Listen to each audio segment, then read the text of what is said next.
Okay, you guys, you're going to be writing a paragraph about whether or not you think that Moctezuma had a zoo. And so what you're going to need to do is you're going to need to go through your strongest pieces of all the evidence and then look for what you think are the strongest pieces of evidence. So that means you need to also evaluate the source. So I'm going to tell you right now, don't use the blog post. We don't know who wrote it. We know it was from 2017. We don't know what they knew, so that's not a really strong source. So you need to look through the other sources that you were given, pick two that you feel are the most valuable and the most reliable. And then based on those two sources, you're going to determine whether or not Moctezuma had a zoo. So you're going to start by making a claim. That would be your thesis statement for your body paragraph, and that's where you tell me whether or not he had a zoo, and then you need to tell me why you think that. Now, you don't want to use "I think that," you don't want to use that phrase, but you definitely want to give reason for your opinion. So if you're looking at this document here, what I would want to do is I would want to make a statement like, Moctezuma had a zoo, and you might want to say in the 16th century during the height of the Aztec Empire. And how did I know that? I knew that because I watched my video about the Aztec Empire, and I have a little background, so that makes me sound a little bit smarter. So you want to think about how you look through all those documents, and almost all of them, well, maybe not explicitly saying zoo, did suggest that the Aztec people and Moctezuma kept some pretty unique and maybe even exotic birds and other animals and fed them on a regular basis. So you've got the Spanish and the conquistadors, which included Cortez, saying that he had a zoo. And then you have the Mexica people also in one of the documents saying that they had a zoo.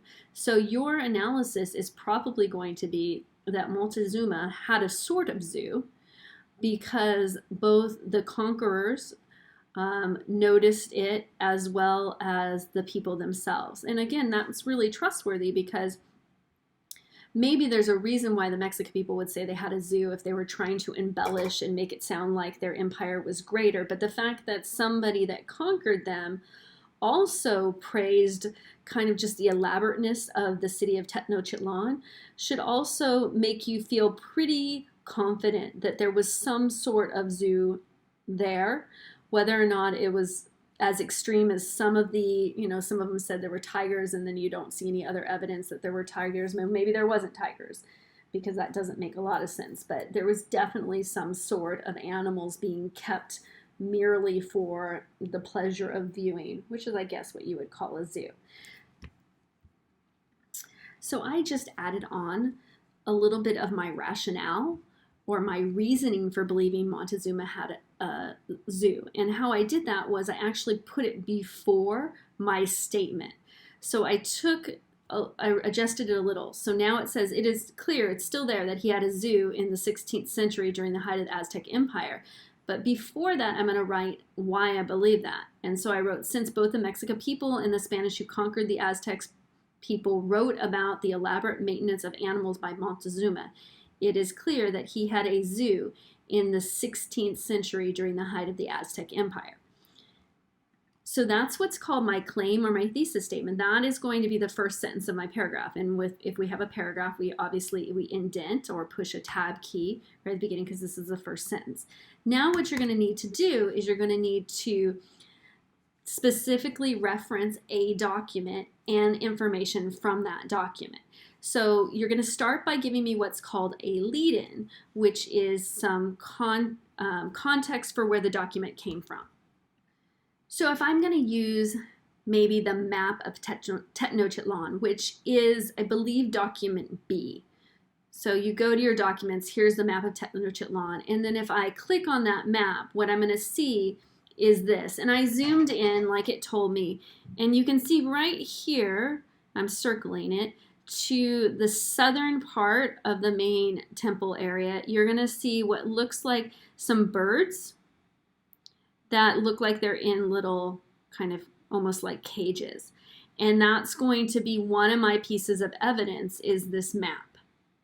So in order to use that, I'm going to have to go back to this document and get the information about where this map came from. So I can see here that it was published in 1524 in Germany, along with Cortez's letters to the King of Spain and the Emperor of the Holy Roman Empire. So I'm going to use that for my lead-in to then summarizing what I see in the map. So I need to say that in 1524,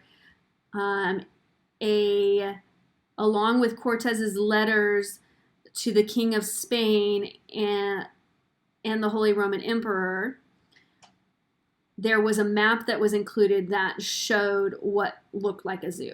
So let me go to my document here and start to work on that. So if we remember, it was in 1524 and it was created by Cortez, this map. So what we're going to do is called a lead-in, because before we summarize what we see in the map, which is the content of the document, we want to tell where it came from. So I'm going to go ahead and type this out and then start the video again. So here is my lead-in. I say in 1524, a map of Tenochtitlan was published along with some letters, or along with some of Cortez's letters to leaders in Europe. Now what I have to do is then summarize what I see in the map. So I'm going to do that next. Okay, so here is where I've now summarized what is in the document. So I've done my lead-in and now I'm going to summarize. So it says the map shows next to the main temple drawings, next to the main temple, I should put a comma there, drawings of multiple birds that appear to be separated based on type. Now my next step is I need a sentence or two where I explain how this proves my point that Montezuma had a zoo. So that's what I'm going to do next. Okay, so here you can see that the next thing I've done is I've written a sentence trying to connect it back to my main claim, which is that Montezuma kept a zoo. So I say separating animals and putting them on display in this map makes it appear that animals were being kept by Montezuma. So then my next step would be to lead into another piece of evidence from another document that's going to further reinforce what I'm saying. And I would really think that at this point, based on my claim, I would have to go to the document created by the Mexica to talk about the zoo, because I've already done the Spanish perspective. And again, if you look at my thesis statement for the paragraph, I said both the Mexica people and the Spanish said that there were animals kept by Moctezuma. Now, my one concern, and the reason I picked the map to do, is because I don't really think it's actually the strongest piece of evidence, and you're supposed to cite the strongest two pieces of evidence. I think probably your other documents might be a little stronger, but you'll have to look at those and make that decision, because just having animals drawn on a map might not mean that they kept a zoo, but it could mean that those animals were used in the temple for some kind of sacrifice. We don't exactly know. So you have to take that map along with other evidence in order to prove your point. It's not that you can't use the map, it's just I don't know if it's the strongest piece, so you're going to need to evaluate that. So once you're going to do another piece of evidence, and in order to do that, you're going to need a lead-in. So I would say something like, in addition to the Spanish claiming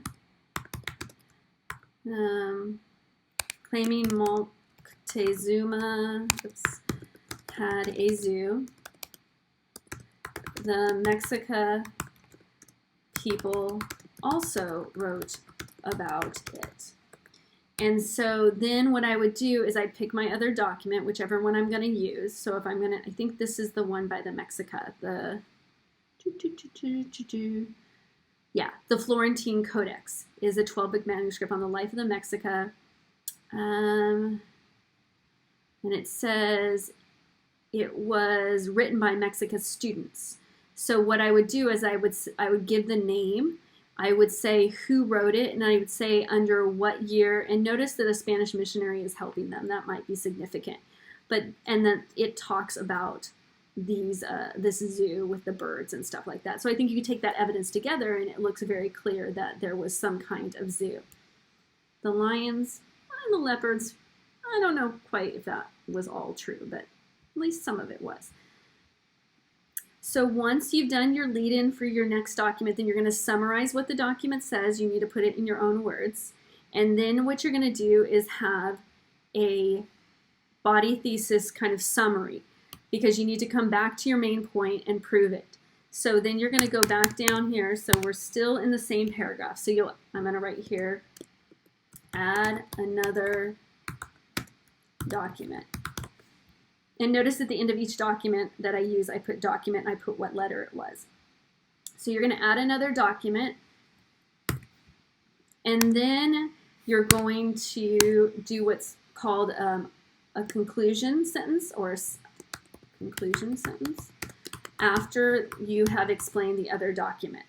So that conclusion sentence needs to be a restatement of your thesis statement, but not in the exact same words. So you might say,